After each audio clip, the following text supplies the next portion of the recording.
25 મે 2024 રાજકોટના ઇતિહાસમાં આ તારીખ છે કાળા અક્ષરોએ લખવામાં આવશે, કારણ કે ક્યારેય ન બની હોય રાજકોટના ઇતિહાસમાં તેવી ઘટના સામે આવી છે.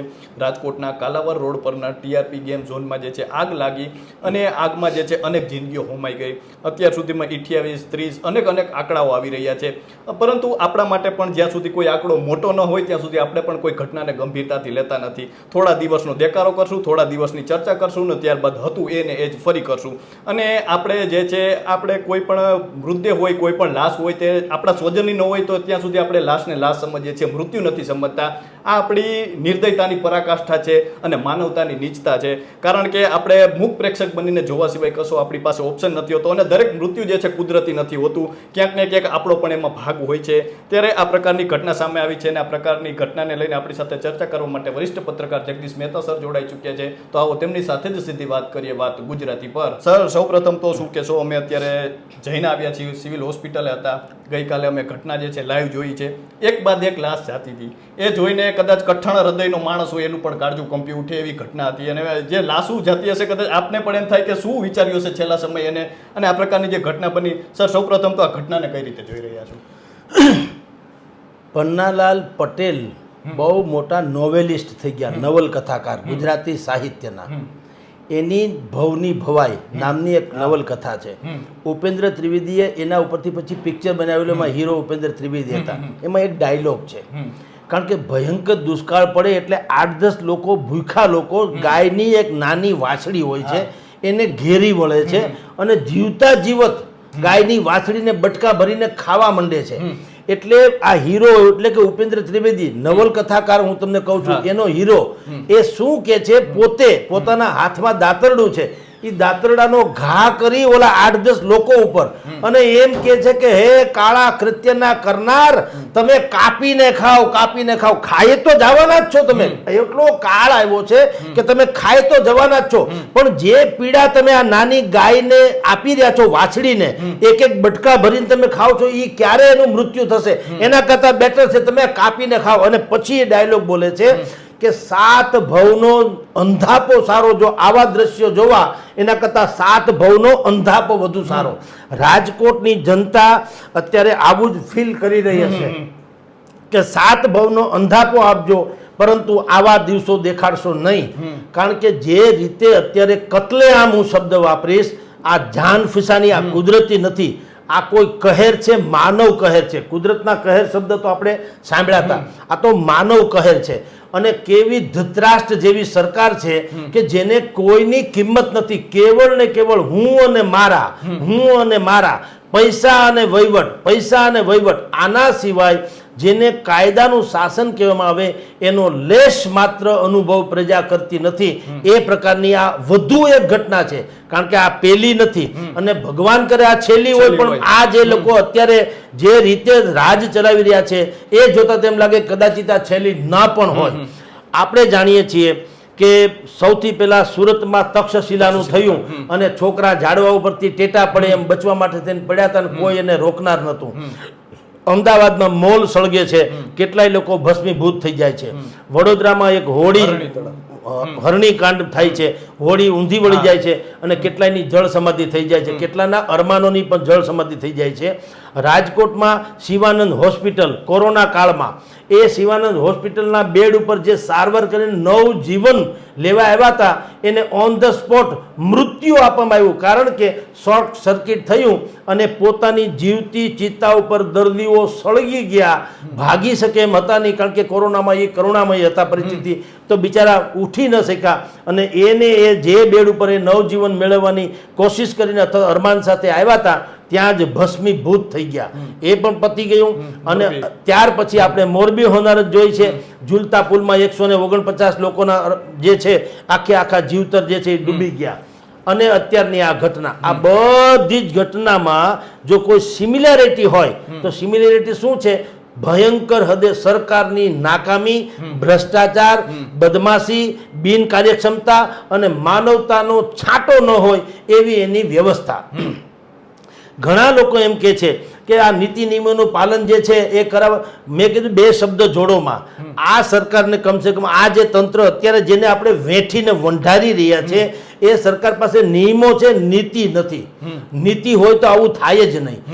અત્યારે જેની આપણે ચર્ચા કરીએ છીએ ગેમ ઝોનની, TRP ગેમ ઝોન, 3 વર્ષથી આ આખો મોતનો માછડો ન્યા તાંડવ મચાવતો હતો. પૈસા કમાવા માટે થઈને દુનિયાના તમામ નીતિ નિયમો જે છે એને ઉલ્લંઘન કરીને બાકાયદા મોતનો માછડો ત્યાં રાખવામાં આવ્યો હતો. નીચે ફ્લોરિંગ હતું એ રબરનું હતું. 1000 જેટલા ટાયરો હતા જેને અલગ અલગ પ્રકારના કલર કરી અને તમે એલિવેશન માટે મૂક્યા હતા. આખો માછડો છે ફેબ્રિકેશનનો હતો. થર્મોકોલની શીટ્સ મૂકવામાં આવી હતી. લોઢું અને લાકડું ભેગું કરી અને એક માછડો ઊભો કરવામાં આવ્યો હતો.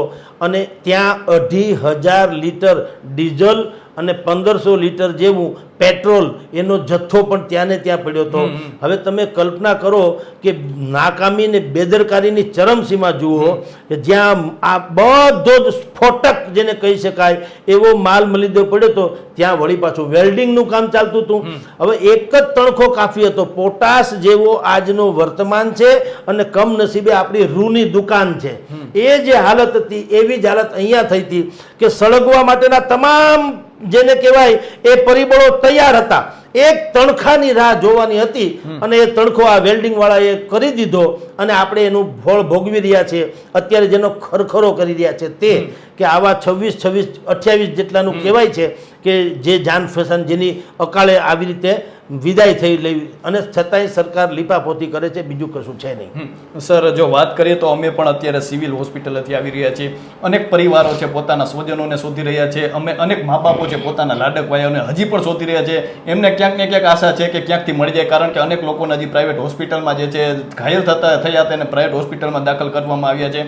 અને સર, આપણે જોઈએ તો આ સિલસિલો સતત ચાલુ છે. આપણે કહીએ કે સુરતનો જે તક્ષશિલા કાંડ હોય, વડોદરાનું હરણી જે તળાવમાં જે થયું તે ઘટના હોય, મોરબીની જે ઘટના હોય કે પછી આ રાજકોટની ઘટના હોય, આ ઘટનાઓ છેલ્લા 1 દશકામાં સતત ચાલતી રહી છે.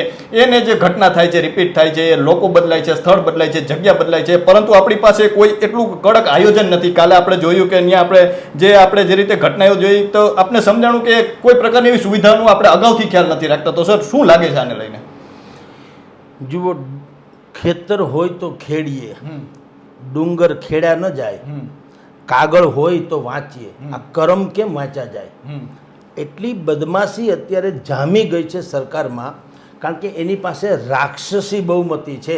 હું શબ્દ પર્ટિક્યુલરલી વાપરીશ, બહુમતી નહીં, રાક્ષસી બહુમતી. રાક્ષસી બહુમતીનો અર્થ એમ છે કે વિપક્ષ નામે કાંઈ છે નહીં અને જે લોકો અત્યારે સરકારમાં છે એને ગળા સુધીની ખાતરી છે કે આપણું કાંઈ શાસન ફેર થવાની સંભાવના કમસે કમ નથી. જનતાની પાસે એકમાત્ર અધિકાર હોય છે વોટ આપવાનો, પાછો લેવાનો નથી હોતો, જેને વિડ્રો કહી શકાય. વિડ્રો પાવર તો હોતો નથી. સવાલ એ છે કે આવી એક પછી એક વારંવાર ઘટના બને છે અને સરકાર પાસે પણ એ જ જૂની કેસેટ છે. એ કેસેટ વારંવાર વગાડ્યા કરે છે. હર્ષ સંઘવી હોય કે ભૂપેન્દ્રભાઈ પટેલ હોય, કોઈનામાં ક્યાંય એક રૂવાડું પણ ફરકતું નથી હોતું. ભૂપેન્દ્રભાઈ જેવા લોકોએ તો, જેને આપણે બધા બહુ સંવેદનશીલ કહીએ છીએ, પણ માફ કરજો, એને એમ કહો દરેકને પોતાના સંતાનો વાલા હોય સાહેબ. આપણે કહેવત છે હિદીભાઈને હિદકા વાલા. તમને મને કાળો છોકરો ગમે કે ન ગમે, હિદીવાળા જે બાદશાહ છે એને તો એનો છોકરો કૃષ્ણથી પણ વધુ રૂપાળો લાગતો હોય છે. કોઈને પોતાની માં કદરૂપી લાગતી નથી હોતી. એનો દેખાવ ભલે ગમે તેવો હોય, માં હોતી હે. તો આ જે વસ્તુ છે એની સંવેદના સમજી ભૂપેન્દ્રભાઈ જેવાય. તો એટલા માટે હું કહું છું, દાખલો જ્યારે એના પોતાના છોકરાને નાદુરસ્ત તબિયત થઈ હતી તો એ મારતા વિમાને પહોંચી ગયા હતા, અહીંથી માંડીને દિલ્હી કે જ્યાં તમે કહો છો ત્યાં, અને દિવસો સુધી ખડે પગે ત્યાં રહ્યા હતા. તો દરેક આપણે સરકાર માટે એક શબ્દ છે ગામડામાં માય બાપ. આપણે કહીએ છીએ સરકાર માય બાપ. એ માય બાપ શબ્દ શું છે? જિસકા કોઈ નહીં ઉસકા ખુદા હોતા હૈ. એવી રીતે જેનો કોઈ ન હોય એનો સરકાર હોવું જોઈએ. સરકાર એટલે તમે ખાલી ફાકા ફોજદારી કરો ને અમારા શોભાઈમાના મંચના માથડે બેસીને હેલો આય કરો કે અભિવાદન જીલો, એ સરકાર નથી. તમે ટ્રસ્ટી છુઓ. કમસે કમ અમે નોકર શબ્દ નથી વાપરતા એટલું જ, પરંતુ તમે આ આખી જે સલ્તનત છે એના તમે કેવળ ટ્રસ્ટી છુઓ. તમારે શું કરવું જોઈએ ટ્રસ્ટીના સેન્સમાં કહું છું. આવી આ જ્યારે હોનારત બને, કોઈ એક હોનારત બને, એમ તો ભૂકંપે આવે તો આ જાપાનમાં તો હાજ પડે, 3 વખત ભૂકંપ આવે છે. તમે જુઓ એમાં મૃતકોની સંખ્યા જુઓ, ગમે એવો 6.7નો 7.8નો એવા ભૂકંપ આવે તેમ છતાં શું થાય છે, મૃતકની સંખ્યા રેર ઓફ ધ રેર કેસમાં. શું કામ? એ લોકોએ ધડો લીધો કે ભાઈ મકાન જ એવા બનાવો કે કદાચ પડે તો તમને બહુ લાગે નહીં. બીજું કે બધાને એવું એ લોકોએ શીખવાડ્યું છે ક્લાસરૂમમાં, તમારા અભ્યાસક્રમમાં એવો શીખવાડ્યું છે ડિઝાસ્ટર મેનેજમેન્ટ. એ અભ્યાસક્રમનો મુખ્ય ભાગ છે. આપણે ત્યાં આવી કોઈ સુવિધા નથી. અહીંયા રાજકોટમાં ફાયર બ્રિગેડ નામનું તંત્ર છે. એ ફોટોજેનિક રીતે શું કરે છે, જ્યારે પણ એને કંઈક આવું લાગે કે રેકોર્ડ ઉપર બતાવવું પડે એમ છે એટલે એને મોક ડ્રીલ યોજે છે. જે તે સોસાયટીમાં જાય, એ પણ બધા ઓળખીતા પાળખીતાની હોય, એ કીધું હોય એમ પોપટની જેમ બોલે જાય, ખોટે ફોટા પડાવે, પાઇપ આમથી આમ કરે, રેતીના 2 ઢેકલા હોય એના માથે એક નાનું એવું હળગાવ્યું હોય એના માથે રેતી ઢાંકી દે, બસ કામ પૂરું થઈ ગયું. મને એમ નથી થતું, તમે રાજકોટમાં આવા 13 થી માંડીને 18 સુધીના એમ કહેવાય છે કે આવા ગેમ ઝોન છે. અને બીજા જે કેટલાક ખાલી જગ્યા કા ધાબા, એ જે ખાવા પીવાની હોટલ્સ છે, એ હોટલ્સમાં પણ ગેમ ઝોન જેવા જ બધા જ ત્યાં રમકડા ગોઠવવામાં આવ્યા છે, લપસિયાથી માંડીને હિંચકા સુધીના. તો આવી બધી જ જગ્યાએ સરકારી તંત્ર સરપ્રાઇઝલી અને નિયમિત એવું શું કામ ચેકિંગ કરતી નથી? પગાર શેનો મળે છે ભાઈ તમને? આ બધાય ગુજરી જાય એની માથે કફનો ઢાળવાનો પગાર તમને મળે છે. આ જે કોઈ ગુજરી જાય, જેના અરમાનો દફન થઈ જાય છે, એને 4-4 લાખ રૂપિયા બાંટવામાં આવે પ્રજાના, એનો તમને પગાર મળે છે. આ શેનો પગાર મળે છે? આ બધાને રીંગણાના ઓળાની જેમ શેકાઈ ગયા માણસો, હવે જેણે તમને શેકીને કાંઈ એ પાપી લોકોને બચાવવાનો તમને પગાર મળે છે? તમે હરામના હોજરા થઈ ગયા છે એનો પગાર મળે છે? નહીં. પ્રજા શું કરે? એટલે કહું છું, ગેમ ઝોનથી માંડીને જેટલા આવા જે આયામો રાજકોટમાં છે, સરપ્રાઇઝલી ને એવરીડે ચેકિંગ કરવું જોઈએ. ચેકિંગ કર્યા પછી નક્કી કરવું જોઈએ ફર્સ્ટ એડના કોઈ સાધનો છે કે કેમ. કારણ કે આ બધા ગેમ ઝોનમાં બાળકો છે, આજે આ દાજી ગયા એટલે આપણે ત્યાં અંધેર નગરી અને ગંડુ રાજા એવું થાય છે. બધા જ ગેમ ઝોનને કાલને કાલ બંધ કરી દો. એનો અર્થ એમ છે કે બધા ગેમ ઝોનની હાલત આવી જ છે. એનો ગુજરાતી સીધો એકરાર છે સરકારનો, પોલીસ કમિશનર ને કલેક્ટરનો બેયનો, કે અમારે ત્યાં રાજકોટમાં અને આમ તો આખા રાજ્યમાં થયું છે, તમામ ગેમ ઝોનની આ જ હાલત છે. ટીઆરપી રાજકોટ જેવી જ, કે આગ લાગે તો તમારી કોઈની હેસિયત નથી કે એક પણ વ્યક્તિને તમે બચાવી શકો. એટલે તમે અંધેર નગરી ગંડુ રાજા, આ બધા ગેમ ઝોન બંધ કરાવી દીધા. આ પાગલ લોકોને એમ નથી ખબર પડતી, આગ શું ગેમ ઝોનમાં જ લાગે? મલ્ટીપ્લેક્સ ટોકીઝમાં ન લાગે, બસ ડેપોમાં ન લાગે, શોપિંગ મોલમાં ન લાગે, મંદિરમાં ન લાગે? કેવા મૂર્ખ લોકો છે! તમારે એમ કરવું જોઈએ, આના ઉપરથી ધડો લેવો જોઈએ કે ભાઈ કોઈ એક પબ્લિક પ્લેસમાં જો આવું બન્યું છે તો હાલો આપણે એવી વ્યવસ્થા કરીએ, તમામ પબ્લિક પ્લેસ જ્યાં લોકોનો અવર જવર વધુ પડતો રહે છે એવી બધી જ જગ્યાએ આવી એક વ્યવસ્થા કરીએ કે જેથી કરીને આનું રિપીટેશન ન થાય. એ તંત્ર સારું કહેવાય તો વાંધો નથી, પણ તમારી સામે આવી હોનારતોની આખી એક હારમાળા છે અને છતાં તમે કંઈ શીખો નહીં. એની કેસેટ વગાડ્યા કરો. ફાસ્ટ ટ્રેક કોર્ટમાં આનો ચુકાદો ઓલા કેસ લડવામાં આવશે, અત્યંત ઝડપે આની ચાર્જશીટ કરવામાં આવશે, કડકમાં કડક કાર્યવાહી કરવામાં આવશે, ચમરબંધીને છોડવામાં નહીં આવે, રાહતના પડીકા ફેંકવામાં આવશે. આ બધી વાતોથી પ્રજા કંટાળી ગઈ છે. પણ મુશ્કેલી શું છે કે એની પાસે કોઈ પણ પ્રકારની વ્યવસ્થા નથી, વિકલ્પ નથી. એટલે કર્મે લેખો કીર્તાર, છઠ્ઠીના ચૂકે નહીં, પણ આ હુનર કરો હજાર, આખીરના આડા ફરે. અત્યારે મુશ્કેલી એ છે કે પ્રજા એકદમ નિઃસહાય હાલતમાં છે અને સરકારથી માંડીને આ ખાઈ બદલેલા તંત્રને વેંઢારી રહી છે. આપણે જે કહેવાય છે કે પાણી વહી ગયા પછી પાળ બાંધવાની કદાચ હવે ટેવ પડી ગઈ છે. કાલે જે ઘટના બની ત્યારબાદ તમામ પ્રકારના ગેમ ઝોન જે છે તે બંધ કરી દેવામાં આવ્યા, અચાનક બંધ કરી દેવામાં આવ્યા. પરંતુ સર આપણે જોઈએ તો અત્યારે સુઓ મોટો પણ જે છે તે હાઈકોર્ટમાં ચાલુ છે અને કેસ પણ દાખલ કરવામાં આવ્યા છે. શું લાગે છે કે આ પગલાં લેવામાં આવે, એવું કાયદેસરના પગલાં લેવામાં આવે? કાંઈ કરતાં કાંઈ થવાનું નથી સાહેબ. આ બધું જ કાગળ ઉપરની લીપાપોથી છે. કોઈનું કાંઈ હજી સુધી રૂવાડું ફરકું નથી. તક્ષશિલાવાળાએ મોજ કરે છે, હરણી કાંડવાળાએ મોજ કરે છે, અમદાવાદના મોલવાળાએ મોજ કરે છે, મોરબીના હોનારતવાળાને જામીને મળી ગયા છે. આને કંઈ થવાનું નથી. આપણે ત્યાં કેવું છે, મેં આપને કીધું ને અંધેરનગરી ગંડુ રાજા, એના જેવી સ્થિતિ કેવી છે. ગેમ ઝોનમાં આગ લાગી છે, બધા ગેમ ઝોન બંધ કરી દો. મલ્ટીપ્લેક્સમાં કંઈક હોનાર બધા મલ્ટીપ્લેક્સ બંધ કરી દો. તમારે સ્કૂલમાં ક્યાંક આગળ છે, હમણાં તાત્કાલિક તમે સ્કૂલ બંધ. એટલે તમે શું સમજો છો? આ આખો સંસાર જે છે ક્યાંય બહાર નીકળ્યા જેવું નથી એવું કહો છો તો તમે બધી ફોજ જે છે એ બધા હરામના પૈસા ખાવ છો શું કરવા? તમે બધા ઘર ભેગા થાવ એટલે અમે અમારી રક્ષા પોતાની મેળે કરી લઈએ. આ તો સારું છે. કાલે વાર કંઈક ત્રાસવાદી ત્રાટકે તો તમે તો એમાંય એમ જ કહીએ એમ છો કે ભાઈ દરેક અજાણ્યા માણસે કોઈની યારે કાંઈ વ્યવસ્થા ન કરવી, હવે કોઈની યારે બોલવું ચાલવું નહીં. આવી બધી ફતવા બહાર પડવાનો અર્થ એમ છે કે તમારી પાસે કોઈ વિઝન નથી, કોઈ આવડત નથી. નરેન્દ્ર મોદી જેટલું વાવીને ગયા છે ગુજરાતમાં, આ બધા પાપી લોકો એના ઉપર ચરી ખાય છે અને પ્રજા જે છે કામધેનુને મળે ને સૂકું તણખલું લીલાછમ ખેતરો આખલા બધા ચરી જાય છે એમાં બધા ચરી ખાય છે. અને આપણી કામધેનુ જેવી પ્રજા છે એ તરફડી રહી છે, મરી રહી છે, કરગરી રહી છે. એનો કોઈ કરતાં કોઈ ક્યાંય પણ એને આત્માને શાંતિ મળે. કમસે કમ જેને સ્વજનો ગુમાવ્યા છે એને એમ થાય કે જે માની લો કે કોઈના સ્વજન પાછા આવતા નથી, આપણે સમજીએ એ પછી માનવ સર્જિત હોય કે કુદરતી હોય ઓકે, પરંતુ કચ્છમાં ભૂકંપ થાય પછી તમારે ક્યાંક વ્યવસ્થા તો કરવી જોઈએ ને કે ભવિષ્યમાં ભૂકંપ થાય તો શું થઈ શકે. એ વ્યવસ્થા તો તમે ન કરો તો આજે આ ટીઆરપીનો થયો, કાલ બીજી જગ્યાએ થાય, પરમ દિવસે ત્રીજી જગ્યાએ થાય. પ્રજા સાંત્વના મેળવે તો ક્યાંથી મેળવે? એટલે તમે જેમ કહો છો બધાની કાગળ પરની લીપાપોતી બધું જ થાય છે. પેલા સુરતમાં ફેનિલ કરીને છોકરો તો જેણે એક દીકરીનું ગળું કાપી નાખ્યું. આ જ ગૃહમંત્રીએ એમ તે દિવસે કીધું હતું કે અત્યંત ઝડપે અમે ચાર્જશીટ નોંધાવશું, ફાસ્ટ ટ્રેક કોર્ટમાં કેસ કરીશું, આને કડકમાં કડક ને ધડારૂપ સજા આપશું. એ ખાય છે રાતી રાણ જેવો થઈને ફરે છે જેલમાં.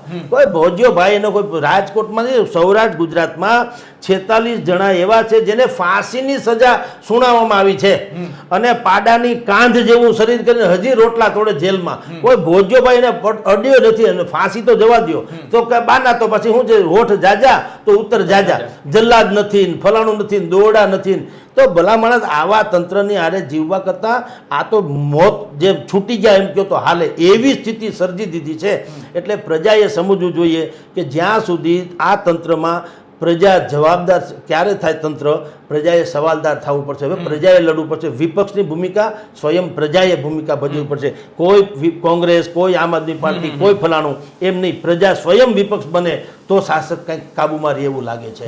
સર, આપણે ગઈકાલની વાત જોઈએ તો અનેક નેતાઓ આવ્યા, પોતાના ભાષણ આપ્યા, અને આપણે રમેશભાઈ ટીલાડાની ખાસ વાત કરીએ તો તેમના મુખ પર હાસ્ય હતું. એક બાજુ પાછળ લાશો પડી હતી નહીં, તે હાસ્ય કરી રહ્યા હતા. દર્શિતાબેન શાહ હોય તે પણ જે છે આપીને પોતાના ભાષણ આપીને ચાલ્યા જાય છે, પોતાની વાતો કરીને ચાલ્યા જાય છે. તો વાતો તો આપણે પણ કરતા હોય છે, કોઈ સિસ્ટમમાં કંઈ ફેર પડે છે એનાથી? સર, એ જ તમારી માનવ સંવેદનશીલતાહીન, એટલે તમે કેટલા નઠારા અને નિષ્ઠુર જુઓ એની આ પ્રતિપાદિત કરતી વ્યવસ્થા છે. એ મીડિયા સમક્ષ જ્યારે તમને કોઈ પૂછે તમે આના વિશે શું કહેશો તો તમે વેખલાની જેમ ખીખી ખીખી ખીખી દાંત કરીને વયા જાઓ. તમારા ક્યાંક આવો પ્રસંગ બને તમે આવી રીતે દાંત કાઢી શકો ખરા? આપણે ત્યાં માનવતાની ચરમસીમા કેવી હોય છે કે પડોશમાં કોઈનું મૃત્યુ થાય અને એ પણ એજેડ હોય કે યા ગમે તેવું હોય, મૃત્યુ થાય તો ઘરમાં આપણે રેડિયો સુદ્ધા ધીમો વગાડીએ યા તો નથી વગાડતા. આટલી એક માનવ સંવેદના આપણે પાળીએ છીએ.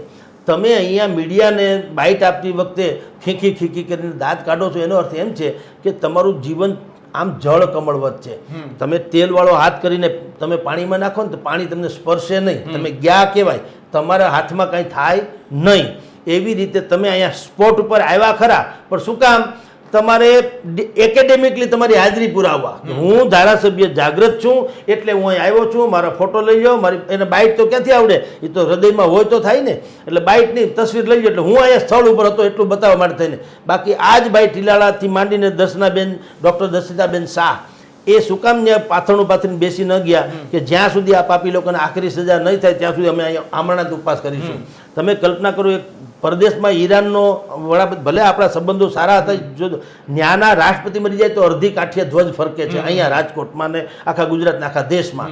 અહીંયા આટલા 26-28 બાળકો મરી ગયા, દરેકના માવતરોના અરમાન ખતમ થઈ ગયા, કેટલાકની જિંદગી દોખદ થઈ ગઈ, કેટલાકનો વંશ વયો ગયો છે આખી પેઢી દર પેઢીનું, અને હવે કેટલાકને આ જીવન જે છે આજીવન બદતર લાગી રહ્યું છે. તમે વિચાર કરો, આપણો ધ્વજ હજી એમને ફરકે છે. આમાં તમારી સંવેદના, આ તો પ્રજા છે જેને કારણે તમે સત્તા ઉપર છો, તો અડધી કાઠીએ ધ્વજ આમાં શું કામ ન ફરકવો જોઈએ? અને માની લો કે તમે ધ્વજનું બહુ મોટું માન જાળવતા હો, કે તમે માનો કે છાસવાળા આવી ઘટના મને ન થવું જોઈએ, તો કમસે કમ શોક તો જાહેર કરો કે ભાઈ રાજકોટ 2 દિવસ શોક પાળશે, કોઈ જાહેર કાર્યક્રમ સારા નહીં થાય, કે બીજા કોઈ પણ પ્રવૃત્તિ જે સરકારની સામાન્ય પ્રવૃત્તિ એવી ન, શોકની જાહેરાત તો કરો.